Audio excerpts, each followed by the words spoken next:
ସ୍ୱାମୀଙ୍କ ଏହି 7ଟି କଥା ଲୁଚେଇଥାନ୍ତି ପତ୍ନୀ। ଆସନ୍ତୁ ଜାଣିବା ଏହି ଭିଡିଓରେ। କୁହାଯାଏ ଯେ ସ୍ୱାମୀ ସ୍ତ୍ରୀଙ୍କ ସମ୍ପର୍କ ମଧ୍ୟରେ ସ୍ୱଚ୍ଛତା ରହିବା ଅତ୍ୟନ୍ତ ଜରୁରୀ ଅଟେ। ଗୋଟିଏ ଦୃଢ଼ ସମ୍ପର୍କ ପାଇଁ ସେମାନେ ପରସ୍ପରଠାରୁ କିଛି ଲୁଚେଇବା ଅନୁଚିତ।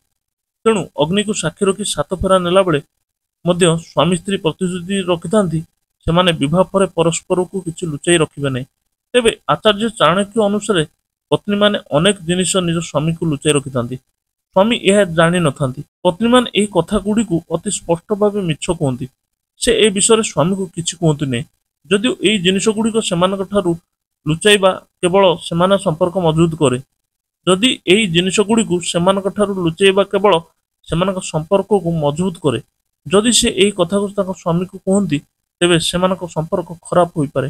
ଆସନ୍ତୁ ଜାଣିବା ଏହି ଭିଡିଓରେ କେଉଁ କଥା ସ୍ୱାମୀକୁ ଲୁଚେଇଥାନ୍ତି ସ୍ତ୍ରୀମାନେ। 1. ପ୍ରତ୍ୟେକ ମହିଳା ତାଙ୍କ ସ୍ୱାମୀଙ୍କ ବ୍ୟତୀତ କାହାକୁ ନା କାହାକୁ ମନ ମଧ୍ୟରେ ଚାହିଁଥାନ୍ତି। ଏହାକୁ ଆପଣ ତାଙ୍କ ସିକ୍ରେଟ କ୍ରସ୍ ରୂପରେ ମଧ୍ୟ ଦେଖିପାରିବେ। ସେ ମନରେ ମନରେ ସେମାନଙ୍କୁ ପସନ୍ଦ କରନ୍ତି। ସେ ପଡ଼ୋଶୀ ହେଉ ଅବା କଲେଜ ସାଙ୍ଗ ଅବା ସେଲିବ୍ରିଟି।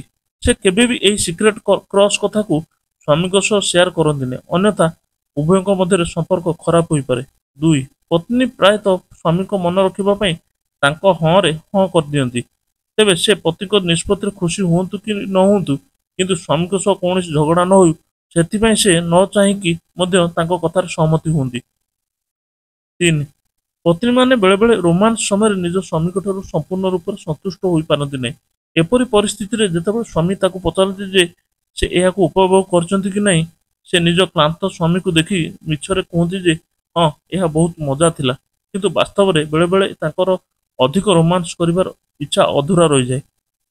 4. ପତ୍ନୀମାନେ ନିଜ ଟଙ୍କା ସଞ୍ଚୟ ବିଷୟରେ ନିଜ ସ୍ୱାମୀକୁ କଦାପି ଜଣାନ୍ତି ନାହିଁ। ସେ ବେଳେବେଳେ ସ୍ୱାମୀଙ୍କ ଠାରୁ ଟଙ୍କା ଚୋରି କରି କିମ୍ବା କିଛି ଖର୍ଚ୍ଚର ବାହାନା କରି ଅଧିକ ଟଙ୍କା ନେଇଥାନ୍ତି।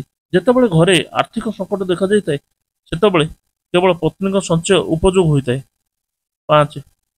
ପତ୍ନୀ ପ୍ରାୟତଃ ନିଜ ଶରୀର ସହିତ ଜଡ଼ିତ ରୋଗର ରହସ୍ୟ ଲୁଚାଇଥାନ୍ତି। ସ୍ୱାମୀ ତାଙ୍କ ବିଷୟରେ ଅଧିକ ଚିନ୍ତା ନ କରନ୍ତୁ କିମ୍ବା କୌଣସି ଅଧିକ ଟେନସନ୍ ନ ନିଅନ୍ତୁ ସେଥିପାଇଁ ସେ ଏମିତି କରନ୍ତି। ତେଣୁ ସେ ତାଙ୍କ ଶରୀର ସହିତ ଜଡ଼ିତ କିଛି ସମସ୍ୟା ତାକୁ କୁହନ୍ତି ନାହିଁ। 6. କୁହାଯାଏ ଯେ ମହିଳାମାନଙ୍କ ପେଟରେ କିଛି ରହିନଥାଏ। ସ୍ୱାମୀ ତାଙ୍କୁ ଏପରି ଅନେକ ରହସ୍ୟ କୁହନ୍ତି ଯାହା ଅନ୍ୟମାନଙ୍କ ସହ ବାଣ୍ଟିବା ଉଚିତ ନୁହେଁ। କିନ୍ତୁ ସେହି ଜିନିଷ ପତ୍ନୀ ପେଟରେ ହଜମ ହୁଏ ନାହିଁ ଏବଂ ସେମାନେ ନିଜ ସ୍ୱାମୀଙ୍କ ରହସ୍ୟ ଅନ୍ୟମାନଙ୍କୁ କହିଦିଅନ୍ତି। 7. ପତ୍ନୀମାନେ ସେମାନଙ୍କର ଅତୀତ ସମ୍ପର୍କ ବିଷୟରେ ନିଜ ସ୍ୱାମୀକୁ କୁହନ୍ତି ନାହିଁ। ଯେପରି ସେ ସ୍କୁଲ କଲେଜରେ କେତେ ପ୍ରେମିକ ଥିଲେ କିମ୍ବା କେତେ ଲୋକଙ୍କ ସହ ତାଙ୍କ ସମ୍ପର୍କ ଥିଲା। ଏପରି କଥା ଶୁଣିବା ଦ୍ୱାରା ତାଙ୍କ ସ୍ୱାମୀଙ୍କ ସହ ସମ୍ପର୍କ ମଧ୍ୟ ନଷ୍ଟ ହୋଇପାରେ। ତେଣୁ ସେ ଏସବୁକୁ ଲୁଚେଇଥାନ୍ତି। ଅବଶ୍ୟ ସେମାନଙ୍କୁ ଲୁଚେଇବା ଦ୍ୱାରା ପରିବାରରେ ଝଡ଼ ଆସିନଥାଏ। ଦର୍ଶକ ବନ୍ଧୁ ଭିଡ଼ିଓଟି ଯଦି ଭଲ ଲାଗୁଛି ତାହେଲେ ଲାଇକ୍ ସେୟାର କମେଣ୍ଟ କରନ୍ତୁ। ଆଗକୁ ଏହିପରି ନୂଆ ନୂଆ ଭିଡ଼ିଓ ଦେଖିବା ପାଇଁ ଆମ ଚ୍ୟାନେଲକୁ ସବସ୍କ୍ରାଇବ୍ କରନ୍ତୁ।